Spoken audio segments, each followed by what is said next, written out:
Okay, this is Lloyd Princeton, feeling very, what is the word, ebullient? I hope I'm saying the right word. And I'm actually happy to be here. Everyone's been incredibly positive with feedback, and this is just one more thing that happens, and I know we're gonna get through this.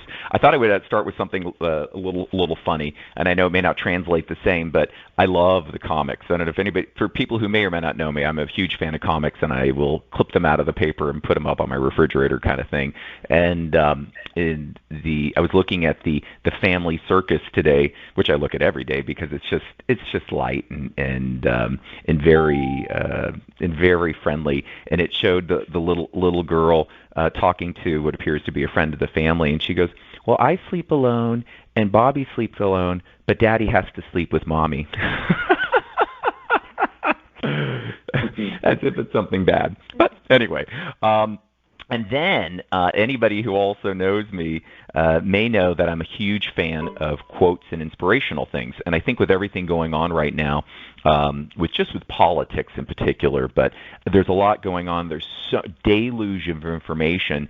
And there's a quote from someone who was around a long time ago, Marcus Aurelius, 121 to 180. And I love this quote. He goes, "You always own the option of having no opinion. There is never any need to get worked up or to trouble your soul about things you can't control. These things are not asking to be judged by you. Leave them alone."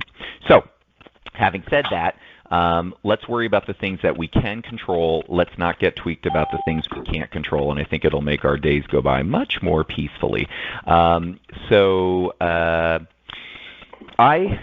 In light of everything that we've been seeing, I specifically figure that, there are going to be silver linings to the cloud, that things that, while it's horrible right now, there are going to be some really beneficial things. And I think this is really important for us to pay attention to as business owners because, a knee-jerk reaction is, I'll never see a client again.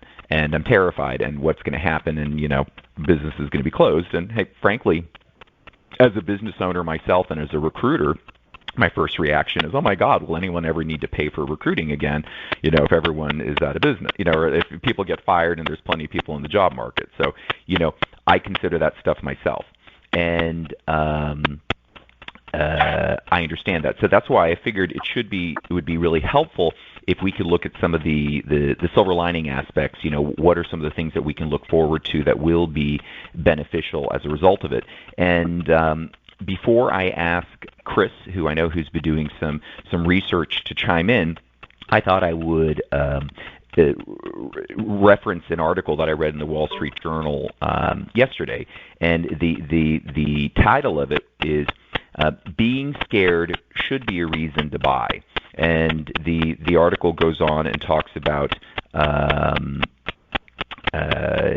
obviously the market is tanked right now, but the reality is there plenty of stocks that are depressed are going to start to go up. And if anyone saw today's Wall Street Journal, the market went up 11% yesterday, which was the highest increase since I think like 1933. So yeah, things are on the move, and for all of your clients whose portfolios dropped, there's a lot of shrewd people who are also going to be buying while the stocks are low and who are going to make a lot of money. Buy low, sell high. So I think that we should be aware that there is going to be money to be made, and these are going to be people who are going to be spending money on their homes, particularly now that they're sequestered at home and they're seeing all the things that they need to do. So it's the thing to do. And by the way, back to this article, one of the final little paragraph in it is, none of this makes it any easier to hit the buy key, even for those who have a stock of disinfectant wipes. But for the long-term investor, being seriously scared should be a reason to buy, not that knowing makes it any easier. So you know what? These are scary times, and we're going to do some things that may not feel that may intuitively feel awkward, but they may ultimately be the really right thing to do for our businesses. And one of those things can be investing in things and advertising. I remember one of my clients, who's the top landscape architect in the country, Janice Parker, based out of Connecticut, during the recession. She happened to have some money, and she scraped up some more, and she was taking out full-page ads in her local magazines. She goes, because all the advertising was drying up, and guess what? She was one of the few people advertising. So it had the benefit of her getting a lot of attention, but it also ingratiated her to the advertisers who were bending over backwards to please her, and they didn't forget that she was there for them when they were not getting as many advertisers. So once again, silver lining to every cloud. So that being said, it is my distinct pleasure to introduce my friend, my colleague, Chris Ramey, with two companies, Affluent Insights, as well as the Home Trust. He is out of Southeast Florida. He's also aside from just being an astute business person, Chris is a very dynamic speaker. And when I watched him speak at the Bold Summit many years ago in Las Vegas, Julia Malloy's wonderful conference, God, he was exciting. And he was actually really funny and really entertaining. And Chris, you did a way better PowerPoint presentation than anything that I think I've ever done. So I will say I was sitting there slightly envious, but hey, you worked hard and you did a great thing. So I'm going to mute everybody right now to get rid of the clicking. I'm going to unmute Chris, and then we're gonna see what he has to share with us. So sit tight, people.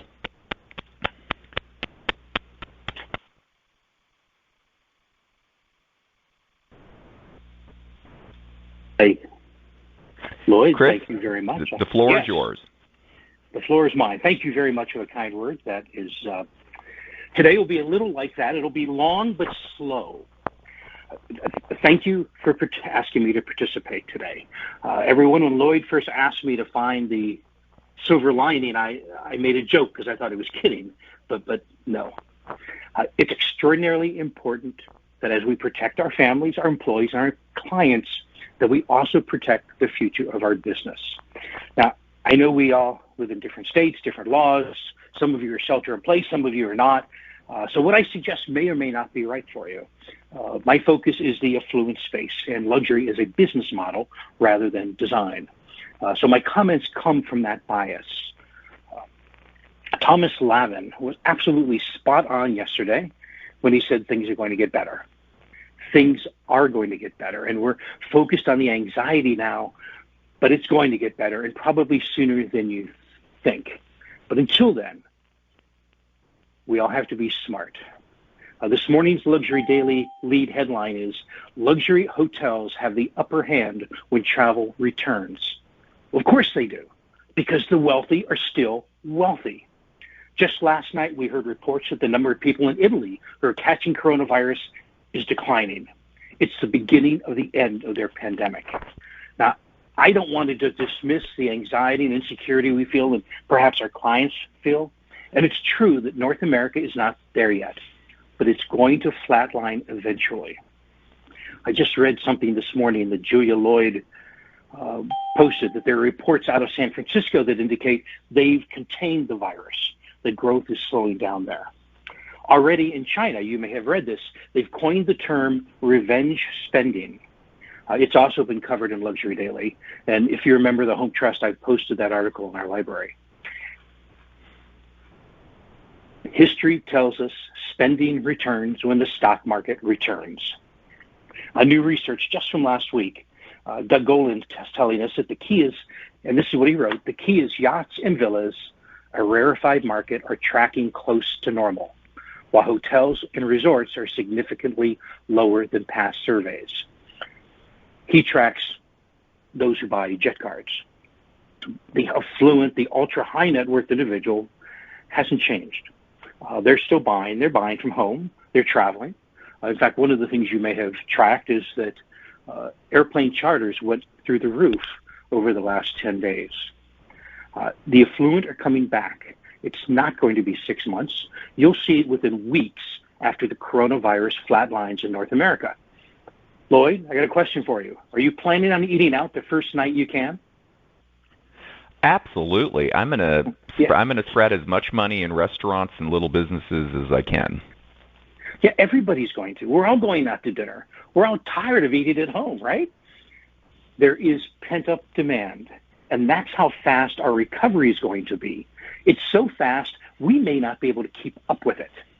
Now, my guess is restaurants and hotel prices are going to be 10% higher to compensate for lost business and wages. All of you need to increase your prices to compensate for lost business. Another guess is we're going to be tipping at 25% instead of 20% to help those who are out of work today. I'm cool with that. I hope all of you are too, because this is part of who we are. My business consulting partner, Pam Danziger, who's brilliant, has written about the psychology effect of this recession.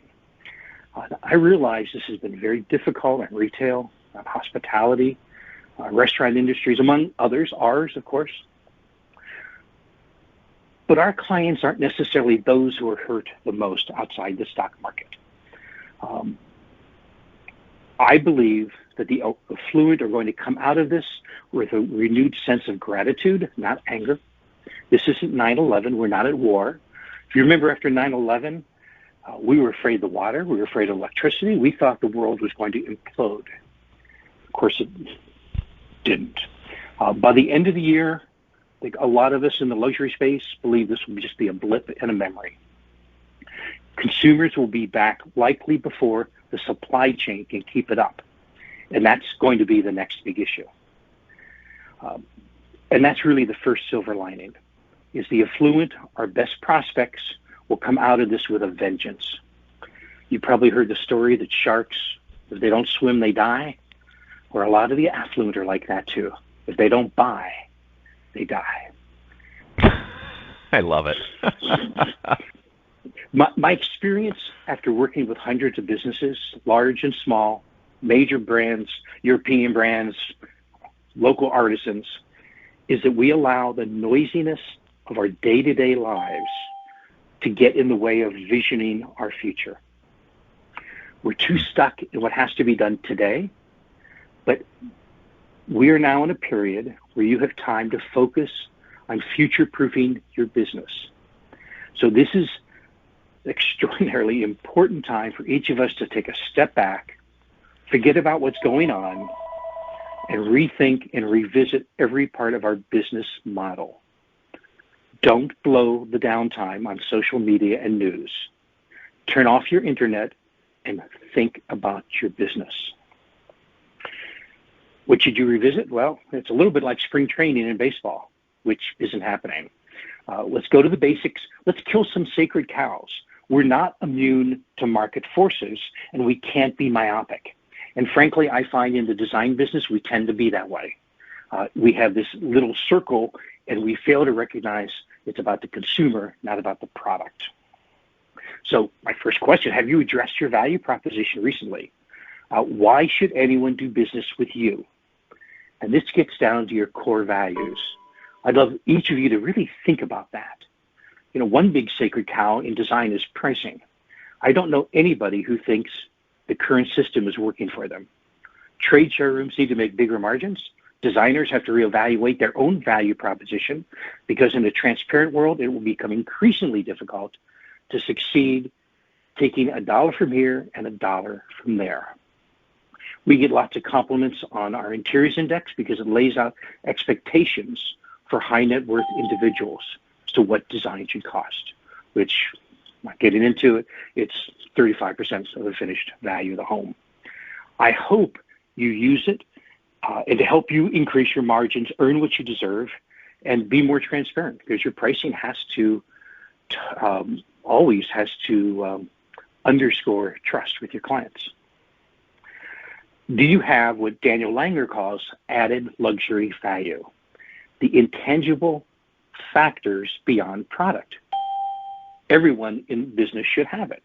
And it should be specific to you, beyond what your competition has, or any other, if you're a design resource in the building. It's, I think, what the French call je ne sais quoi. What do you have that's special? This is the time to be developing this. So if you're a designer, why are you relevant? I teach a CEU titled The Laws of Luxury, and I'm always saddened when I ask a designer about her business and they tell me, and this is the majority of the answer, I do what the client wants them to do. If that's true, then why wouldn't they hire an intern? Interns follow directions also. See, I believe it's because most high-level designers bring a lot to the table, but they fail to recognize it or market it. And that's your value proposition that you have to identify and learn how to communicate. And communicating Chris, a message. I'm gonna interrupt you just if you don't mind, because I can do that. Do you have a client, or it doesn't have to be a client? Is there a firm that you think has a great value proposition that you think hits the mark? Because I bet a lot of people on the phone right now would love to hear an example of that. And I think, I know what people are like, sitting on their hands wanting to ask a question. Well, let me give you a couple of good examples. I was visiting some websites this morning. Remember, there's anxiety in our country, right? I just learned my son's roommate has coronavirus. I learned that an hour ago. I mean, it really strikes at your heart. So I'm looking at websites, and Howe says, get inspired, shop products, find pros. Then I go to Deering Hall, which is now Cherish, and it says the designer show house sale. Lumber Liquidator, by the way, says your new floor made easy. Wayfair is make the dream a reality. Start by exploring top categories. It's as if they don't recognize the world is upside down, no matter how much money you have today. Then I go to RH, and it says, we believe there are moments in life that should be defined by our vision and not by a virus. That's powerful. By the way, the Home Trust is connoisseurs, artisans, and trusted advisors for your homes. See, RH, like the Home Trust, understands you don't sell to the affluent, and particularly right now. Instead, you enchant, you fascinate, and you match their personal values. And RH is so good at this. This is why they're taking $2.5 billion out of our hide. We talk a lot about being a connoisseur of home because I believe the internet is a great equalizer. People can't tell the difference. How many designers out there have lost a product or a sale to someone saying, my husband found it online? Happens all the time. What happens is a confused mind buys down market. They're not going to spend money. One of the axioms of the affluent is they became affluent because they are aggressive savers of money. That's why they frustrate us so much, because we haven't proven to them, we haven't been connoisseurs as to what they're getting. You have to teach appreciation for the things you can't see on a computer. Because if we don't teach that, RH will continue to eat everyone's lunch. So that's the third lining, is your opportunity to reimagine who you are and how to go to market. The fourth silver lining is we are in an emotional state. Even better, the political rhetoric has calmed down or died down just a little bit. So it's a brilliant time to market if it's the proper messaging. The world is not ending. Lloyd, you said something that I've said before, and that we're not in World War II. Some of the best marketers in our organization are ramping up their marketing, specifically Susan Brunstrom in Chicago and Jane Cunningham in Las Vegas, because they understand clients are open to messaging. They're looking for that relief because there's a news and politics fatigue we all feel. It actually, thinking about it, it kind of reminds me of Charles Revson's famous quote, "In the factory, we make cosmetics. In the stores, we sell hope." What can you sell that's part of your brand that's not about selling them something, it's not about taking their money, it's about serving them in such a way that it's consistent with how they're served by Four Seasons and Ritz-Carlton, where they can luxuriate. Roy Williams said it, I think, brilliantly. He said, advertise so you're the company prospects think of first and feel best about. And that's really what we should be doing. And in luxury, that's what you do. You're not pushing X product. You're building desire for your brand. And a big part of that is narrative. Does your brand have a narrative? It's how you make people feel good about your brand. We live in a society of stories. Scientific America wrote, the human mind is a story processor, not a logic processor. Logic tells you you don't need a designer. You can just go to Restoration Hardware and order it. It gets delivered and life is good. They fail to understand the story is they may not have a sophisticated home because of that. By the way, when I was in the mass market, we used to say people respond to fear and greed. But in the luxury space, we say people respond to fear, greed, and good. And there's never been a more important time for us to promote the good. What can you do with people so that you could build a bond that's built on emotion, not just information? Because the mind will always find a reason to justify what the heart has already decided. And there's no better time for that now. So your narrative, getting back to that, is really the platform for your DNA, which is essential to being a luxury brand. It should be precise. It should be differentiating, which means meaningful value for your prospects. Tiffany is not about jewelry. It's about love. So what are you about? That's what I'll ask. And I hope that you really think about, what am I about? I was, like many of your prospects, I was fooling around on the internet this morning. And if you visit Rolls-Royce-Motorcars.com, it doesn't say we have great cars. It doesn't say that they're handmade. It doesn't say any color. It starts with the journey of a dawn silver bullet. And then it'll flip to unlock a world of whispers. And third is a phantom gallery installation. So I want you to take this time to really determine how you best touch your prospects. So that when they start coming out again, which could be 30 days, you're ready for them. You want to own it. And let's also, we're talking about the future, stop saying quality or service. Those are middle market terms that damage your design or luxury street cred. It's absurd if you have to say it means you're not. Janie Smith, who's written a book on it, calls them blah, blah words because everybody says them. Your meaning has to be deeper, and it should touch the heart of every person who is a good prospect for you who hears it. Another good luxury stuff, strategy. Hold on 2 seconds. Okay. Before you go too deep in this, my friend, I do want to give people a chance, because you hit 4 key things. Would this be a nice little juncture, maybe just to take a question or 2 or 3, and then if you want to, we'll give you some time to add and do a little wrap up. Would you be okay with that? Lloyd, I'm yours. Okay, I like it. That's the spirit of things. I want everyone to feel that way. Okay, this is time for Q&A. I'm not going to unmute everybody. You can do it yourself if you have a question by pushing *6. And I imagine a couple people may click at the same time, so we'll take turns. Anybody who'd like to ask Chris a question, please hit *6, and you'll be unmuted. And let's hear what you have to say. I'm Donna Livingston, and I've already sold. I've always been selling luxury brand, luxury, lifestyle. I'd like to know how do we find those clients now? How would you recommend getting a lead generation to,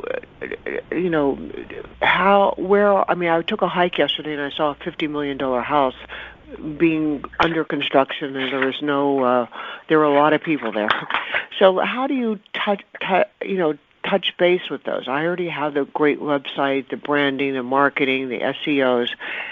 But it's still limited. So how? It's a great question, Donna. That's probably a much bigger, deeper question, okay, for like an entire conference. But Chris, could you take a minute or 2 to kind of maybe highlight that? Sure. You are defined by the brands with whom you associate. So one, you want to make sure that you're associated with the right brands. If you, and this is not house a lot of people are on, it's generally a automatic kill for me, because house is the Kohl's of the marketplace.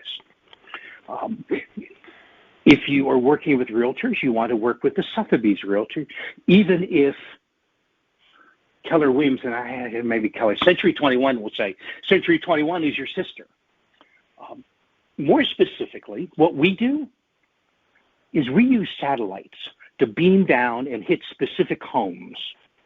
And then we advertise to anyone who's in that home. So that's the tactic that we've been very successful with. And you measure it by clicking to your website, of course. You measure it by people who come to your website after seeing it. We are able to pull that off your Google Analytics. And if you have a studio or a showroom, if you're a resource, we then measure how many people who were served ads walk into your office. Mm-hmm. So that to me is the best strategy I'm aware of right now. So Can you, Chris, are you able to elaborate on exactly how one beams down with a satellite? It sounds very, very fancy in James Bond. Yes. Apps are free because, well, let me rephrase.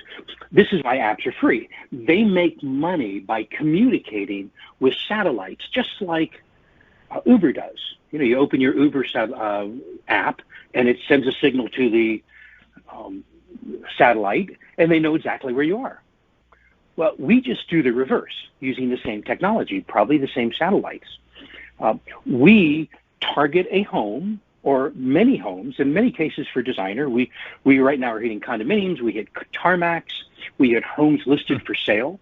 Really, where is your best prospect? So, one of our designers only hits homes that's $10 million and above because that's all she's interested in. Others are targeting equestrian centers. They're targeting, where is your best prospect? So what happens, and this is why your cell phone comes on, it comes on and immediately the apps start looking for signals. And if it's a location we've targeted, it will pick up, one of the apps will pick up the signal from the satellite. And then you send advertising to that phone, which then cross-pollinates with their office and home devices. And boom, you have a marketing campaign pretty specific to a person who, by virtue of their location, is a good prospect.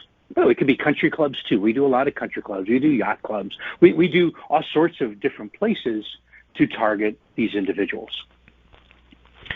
So it sounds like location targeting has definitely become much more sophisticated, and which and I'm sure as many people know, maybe the antithesis of this would be, I don't say antithesis, but pretty much the other direction is maybe placing a print ad, and there's nothing wrong with that. But that is hopefully getting in front of a set number of eyes, and that is predicated on someone opening a magazine and actually physically seeing that ad. Oh, and by the way, are those eyes the right set of eyes? Because I could happen to pass through an airport lounge and pick that up, but I don't have a $20 million house. So what Chris is talking about is very digital and very targeted, and I think that's fantastic. Thank you, Donna, for your question. Are there other questions? And if so, *6, please. Hi, this is Kelly. Chris, just one quick question about what you were talking. Are you specifically talking about geofencing? Am I thinking about the right language with what you're talking about you're doing for your clients? Yes. What we do is we are today targeting, right now because of a new campaign we just started, we're targeting over 15,000 locations around the country. So we're able to break it down so that you can target a home that's listed for sale for $20. It's become very affordable. Wow. Okay. Thank you. By the way, if anyone wants to ask me or talk afterwards, my phone number is 561-876-8077. Would you repeat that, please? Yes, 561-876-8077. I have a feeling. I have a feeling they're going to get busy signals with circuits overloading. You're sharing some incredibly valuable information. Thank you, Kelly, for that question. Anyone else? Yes. This is Beth Whitlinger. You had mentioned the value or the price of an interior designer that you're advising with luxury clients should be 35% of the finished value of the home. Is that design fee or products and design fee?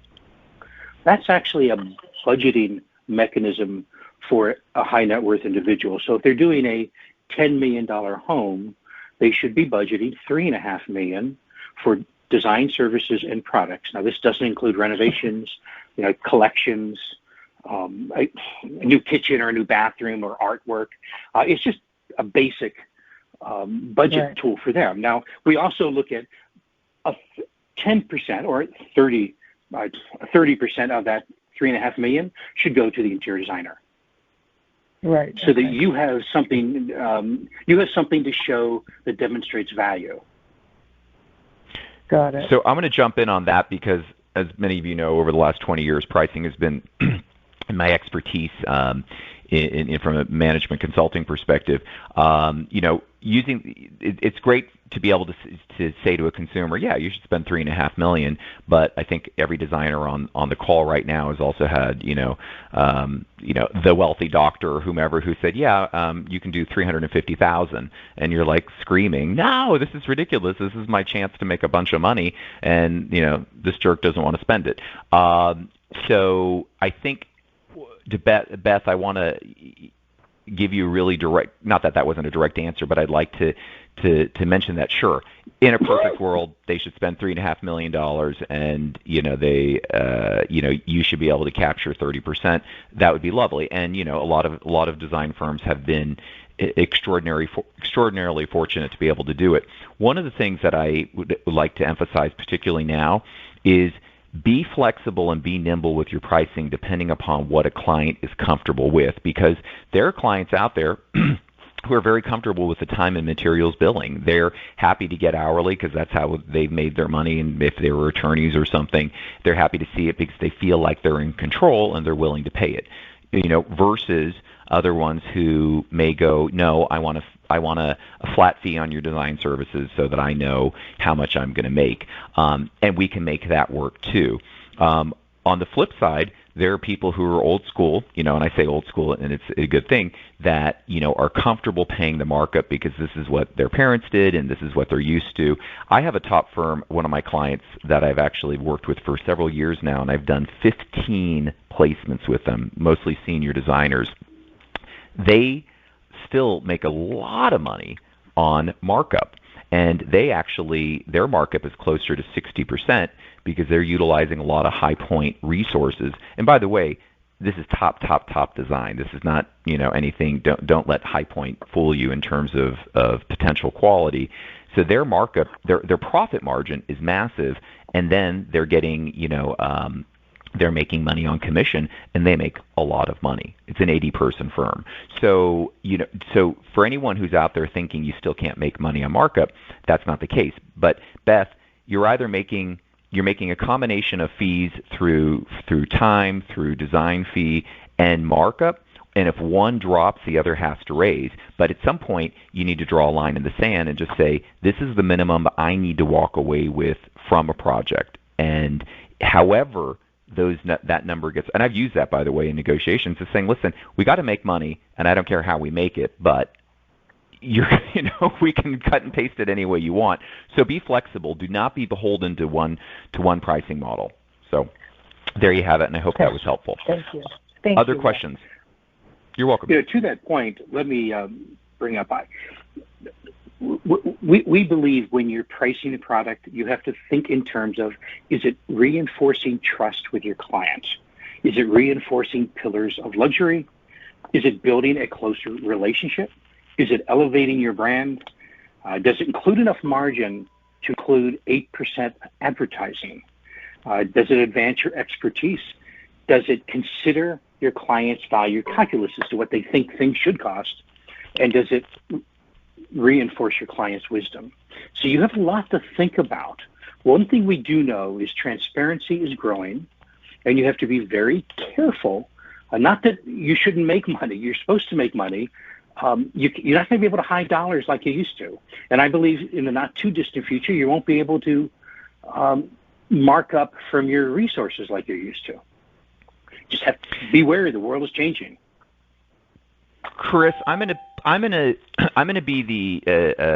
disagree with you on one point, and that is that they can't make as much money as they used to. I mean, that may be the case, but I don't want everyone to walk away from this phone call thinking.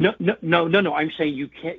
You may not be able to make as much money as you used to off the resources, off the 20%. Okay, that's different. So you're gonna have to. Okay, fair, that I'll accept. But that being said, do not walk off this phone call being afraid to still try to get in a 35% markup and to really do it. Because listen, one of the things that the rich, and I think this probably is, Chris would agree with this, is they're not looking just to buy, once again, buy product. They're looking for an experience and the provenance. It's not, they don't want to just, get a hand-woven rug from Nepal. They actually want to go to Nepal and have enjoyed a hike along with meeting the people who are weaving it, and then they'll go ahead and spend $40,000. So it's how you package and approach these experiences, because that's what the rich want. They want an experience, and they can afford it. So let me add to that, though. I don't think 35% is enough margin.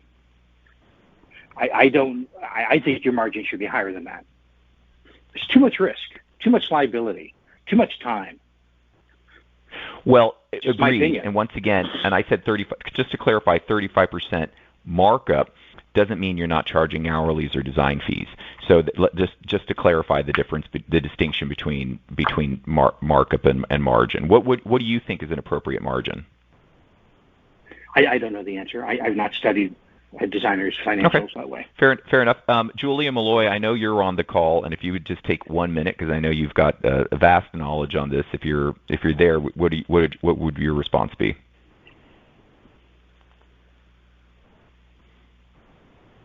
Oop. Maybe she dropped off. Okay. Other questions, please.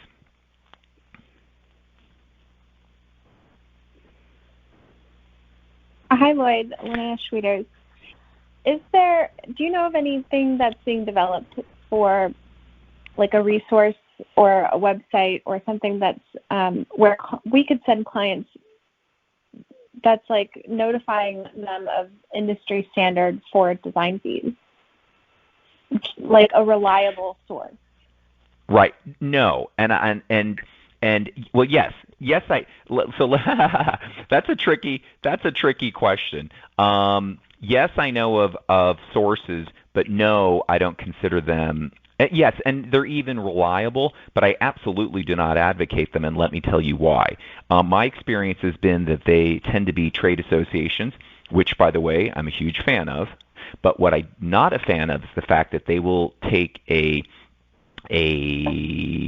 measure of respondents who took the time to respond to a survey, who may be clustered in a certain area, add it together, divide by 10 or however many, and voila, they come up with an average. That average may be really low. So if you're sending a client to that and that average happened to be $125 an hour, but you over the years have been able to get $250, well, that's not going to be a reliable resource. So I am adamantly against even trying to find something like that, because at the end of the day, we're in a luxury service any way you cut it. Not to say that there aren't design projects of lesser value, but it is a luxury. Nobody needs an interior designer like a chicken in every pot. So that being said, whatever level you're at, it still is a non-essential service.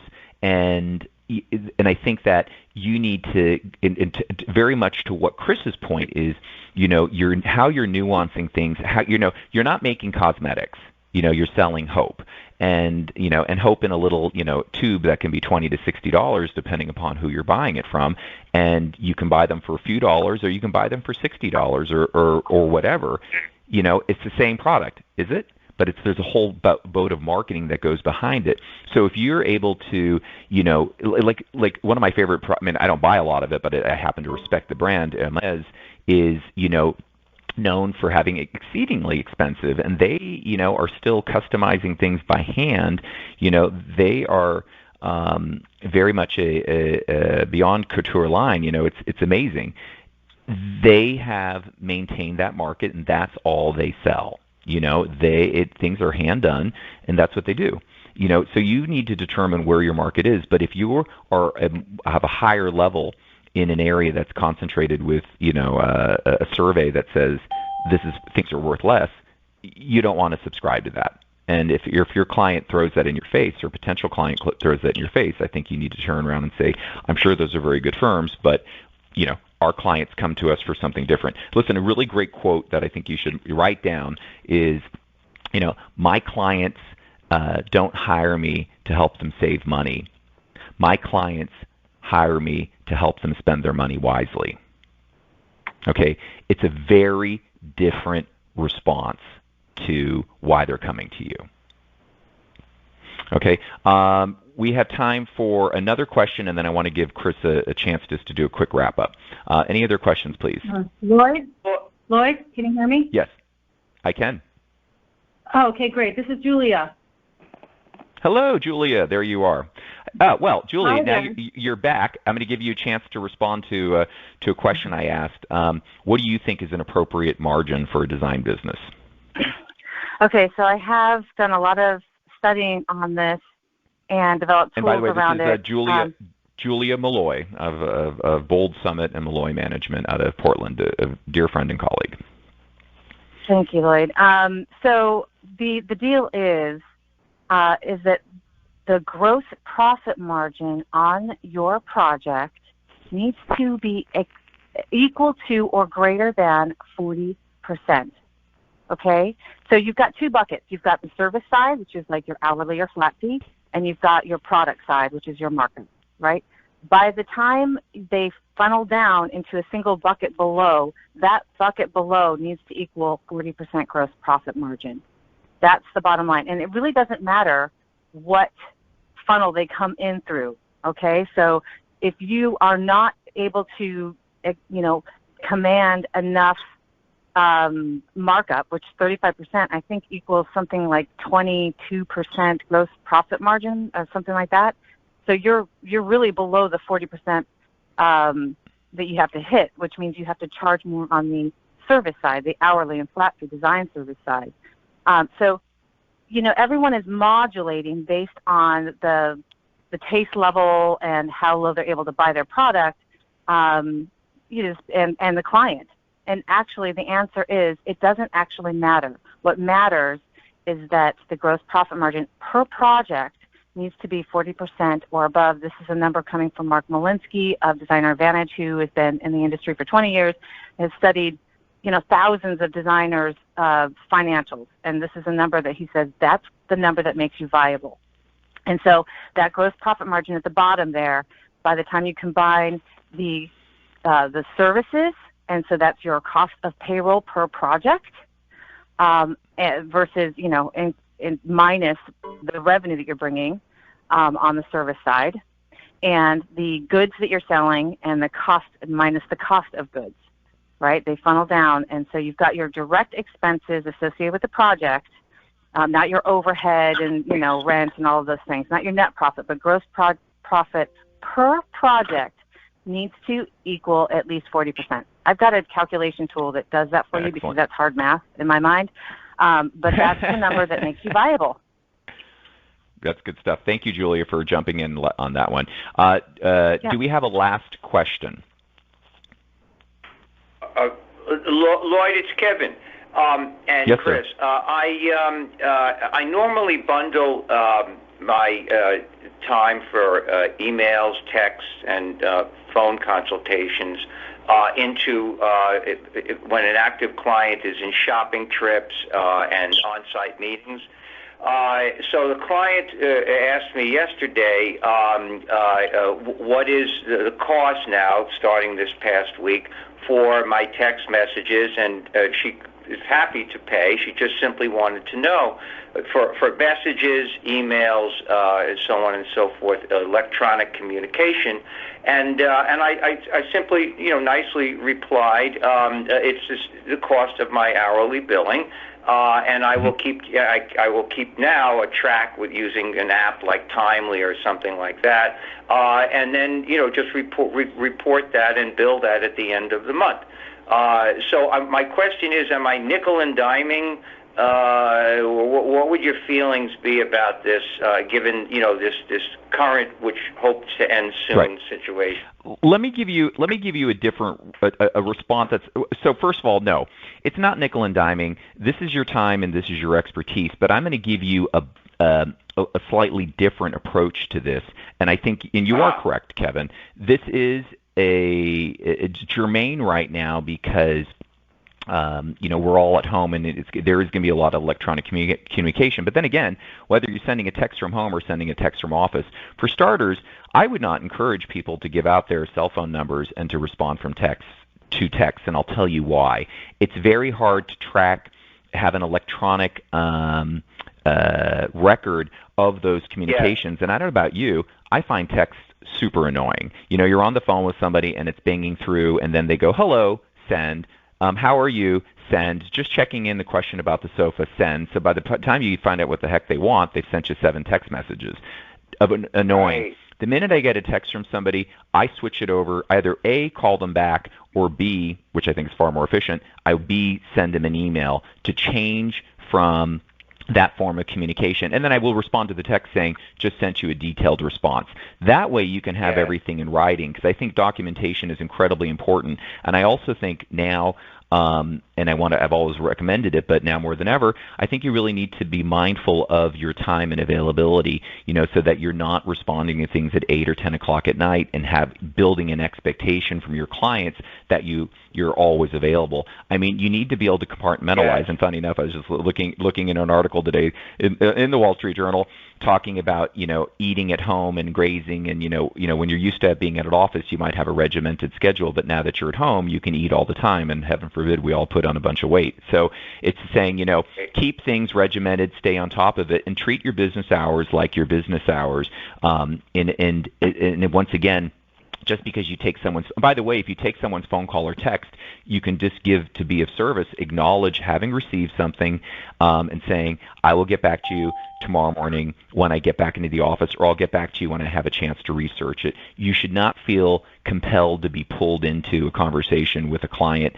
And once again, the benefit of having done it by email is you can prove it, you know what you've got in front of you, versus dealing with the text. Anyway, so listen, I appreciate that. On that note, it is that magic time. I am very grateful to Christopher Ramey, who I know gave us a wealth of information. I want to remind everybody that this has been recorded. The recording will be made available. It will be on my design management company blog. I will send out an e-blast to make sure that you have the link.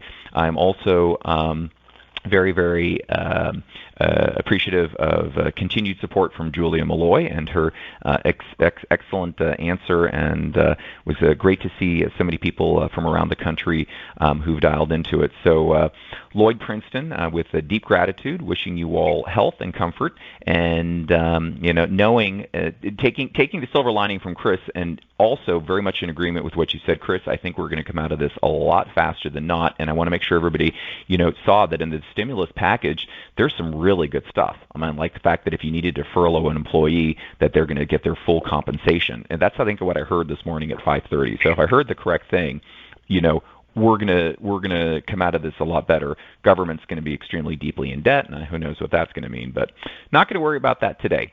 So I bid you all a wonderful Wednesday afternoon, and I will probably have a regular Monday calls just to have meet and greets and to have some follow-up questions. So thank you, Chris. Thank you, Julia. Thank you, friends. Have a wonderful